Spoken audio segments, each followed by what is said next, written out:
Hi everybody, it's Julie. Welcome to this month's newsletter. I'm going to be playing around with the beautiful die from the Essentials by Ellen collection. And one of the things I love doing is taking a product and coming up with 3 different looks for it, like I did here. This is one of my favorite looks for die cuts. And I'm going to start by taking this super ginormous butterfly by Stampendous. This is a 3-stamp cling mount set, and I love the realistic illustration style. And I'm going to mount it with my Fisker stamp press because it is so large and I didn't have a block large enough for it. So this is going to work great.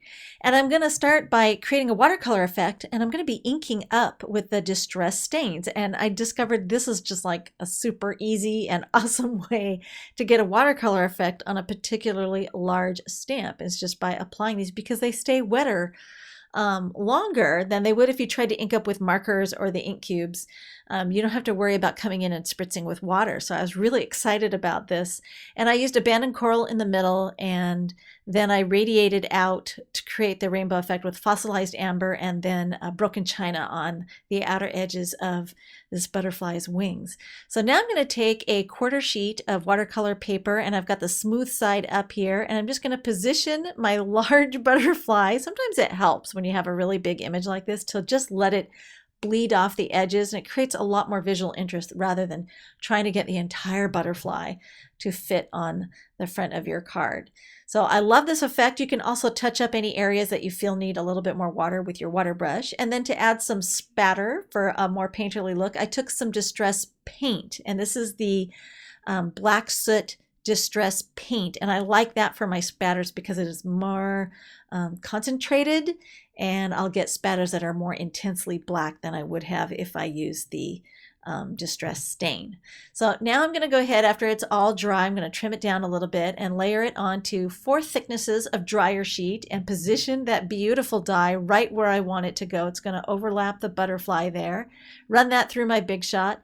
And then the great thing about the dryer sheets is then I can pop out the die and everything else is left on the dryer sheet. So I won't lose any of my bits and pieces. So I do have to be a little bit careful when ejecting the negative portion from the dryer sheet because this word die has several, layers of letters that are joined together. And so because of that intricacy, you do have to be a little bit careful when you're trying to separate the pieces. So I was going in there kind of rough and then realized I needed to be more gentle as I was lifting that out. And then I'm going to mount it to a black card base and just add some glue runner or tape runner there around the edges, and then a little bit of wet adhesive where the edges are just, inside the letters there were just much finer, and it's hard to get tape runner on those little tiny portions there of the negative. So I just went in with some glue and just added some tiny dots there where I needed to. So now I'll get that in place on the black card base. There you can see it kind of looks, a little funny right now, but we're going to doll it all up here.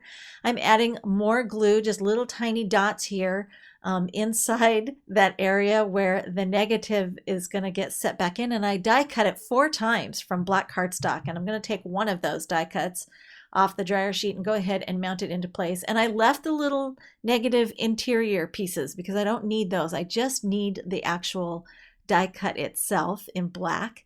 And then I'm going to go back to my watercolored piece that's on the dryer sheet and grab all the little negative inner pieces and get those mounted into place. And I found that it was easier to put those in place once I had that black one settled down in there. So then it just created the framework for puzzle piecing the rest of those pieces back. And then I went ahead and layered all the remaining 3 black die cuts on top of each other, glued them into place. And then the final step is to take the one that has the watercolor portion on it and glue it at the very tippy top. And there you get this really cool dimensional effect.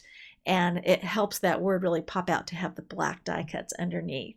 Now this one features a really cool ombre glitter effect, and to get started I'm going to take a 2-way glue pen and just across some of that taffy cardstock where I think I want the die to go, I'm just going to put some 2-way glue and let it dry. You need to let it dry completely because then it becomes tacky when it is dry, and it's a removable adhesive. And then I had some scrap pieces of that iCraft deco foil left over from a previous project. So I'm like, oh, this is perfect. I'm just going to lay this down. And that's a great use for any of the scraps of the Mylar transfer foil that you may have left over. So it's going to stick to that glue pen. Awesome. And then I'm using the powder tool to go over the top just in case there's any sticky residue left that I missed with the foil, because I'm going to be adding glitter later and I don't want it to stick to where that glue pen may or may not be. Now I've die cut the beautiful die from the iCraft Deco foil foam. It's got double-sided sticky on each side, and I've left the die cut inside the die, and I'm actually going to pop out the negative inner pieces because I don't need those, and I'm going to discard them. And then I'm going to very carefully remove the liner from the backside, and I still have this die cut shape of the foam still sitting there inside the die. Then I can go ahead and press this into place, and this is a great way to apply the foam die cuts that you create with this stuff, because sometimes they get a little bit misshapen because the adhesive is really sticky, and when your fingers touch it, it sticks to your fingers, and then you kind of stretch your shape out, and then it doesn't look all, you know, the way it's supposed to when you're trying to mount it. So I found that that really helps a lot in keeping the shape of the die cut from that foam. And so now I'm going to remove the upper liner piece here, now that I've got it mounted in place. And you can see my foam piece is, you know, it's all perfect. It's not stretched or distorted at all. And then I'm going to start adding some microfine glitter. And I'm using Ocean Spray, I think this one is. And then I'm going to add some Celadon. And I just kept the paper angled, and I started at one corner there. And all the adhesive is exposed, so you do want to be careful you're not dumping it over the entire thing. And that's why I have my paper at an angle there, so that the glitter will drift down over the top. And I think this one is Celadon or Seafoam. Put that over the top, and then the last color that I'm going to apply is going to be sand. And I'm using coffee filters and little disposable bowls, because I find whenever I'm doing a technique like this, it just really helps to have these bowls with the glitter and the coffee filter, and I can funnel it back into the jar very easy, and the bowl keeps it all contained. And there you can see the finished card when it's all embellished, and how that foil background helps that ombre glitter just pop there on the foam. And this effect is a debossed impression of the die pattern. And I opened up my Big Shot platform to level 1. I left tab 1 in place, and I just opened up the top layer and left tab 1 there. And then I'm going to put that silicone embossing pad there in place on top of a cutting pad. And I'll put the sandwich in the description so you know exactly what my layers were. And now I'm using letterpress paper, and I've put the die where I want it with a piece of tape. And when you run it through, you're actually going to deboss the pattern of the die into the paper, but not cut. And I repeated this by lining the die up in a row next to each other, and just repeatedly sent it through and debossed it. So I've got it going all across that bottom portion there of that letterpress panel. And then I took a base card and added some strips of pattern paper, and I'm going to use some glue tape or tape runner to mount this panel over the top. So I have these fun different colors. This is from a collection by Heidi Swap, and I just love how bright and cheerful the colors are.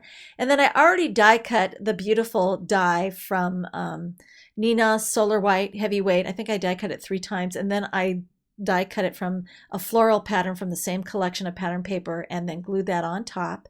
And then I'm going to take my really thick die cut now and mount that in place over one of the debossed greetings there. So it creates this really cool echoing effect where just the repeat of the pattern really emphasizes the die cut, and you can just see it embedded in the paper. It's just a really neat textural effect. So if you want to see more still shots and details, please visit our newsletter archives for all that information, and you can find all the supplies below in the description, as well as the link to the newsletter archive. And thanks for watching.